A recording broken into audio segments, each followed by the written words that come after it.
Hey guys, in week 3 of online learning for Algebra 2, we're going to look at the relationship between radicals and exponents. So let's start with the idea of exponents. If you have something like 2 to the third, what does that mean? Well, that means to take 2 and multiply it by itself 2 more times. So 2 to the third is equivalent to 2 times 2 times 2, which is of course equal to 8. Now let's flip that question around and ask it in a slightly different way. Let's say we have 8 and we want to raise it to the power of 1/3. What are we actually asking ourselves when we do that?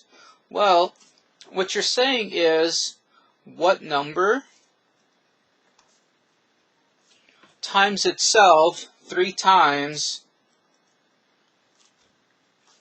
So what number times itself 3 times is going to be equal to 8? And that, of course, is going to be 2 times 2 times 2. So you can understand the idea of 8 to the 1/3 as being equal to 2. That could also be written in an equivalent term. So instead of saying 8 to the 1/3, you could ask what the cube root of 8 is. And this is the same notation. This is a different notation, but it's asking for the same thing. So the answer here is going to be 2. So that's how you can kind of connect the two things together. Now, let's look at a couple of examples. So square root of 25. What we're going to be doing here is rewriting the radicals as exponents and then simplifying them if they're nice numbers.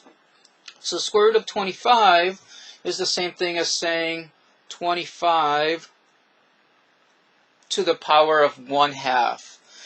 And that's like saying what times itself is going to be equal to 25. And of course, that's going to be equal to 5. So rewriting square root of 25, you can rewrite it as 25 to the 1/2.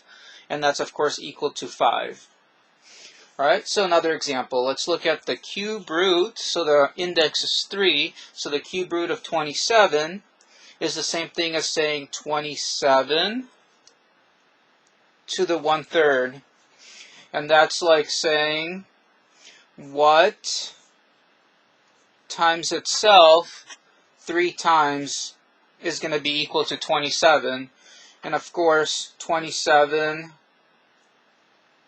to the 1/3 is going to be 3, because 3 times 3 times 3 is 27.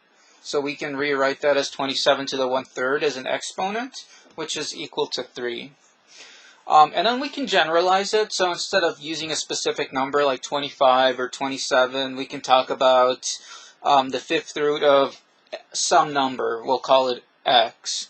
So we can rewrite this as x to the 1/5, and that's like saying what times itself 5 times is going to be equal to x. And of course, since we don't know what x is, all we can do here is just rewrite it as an exponent.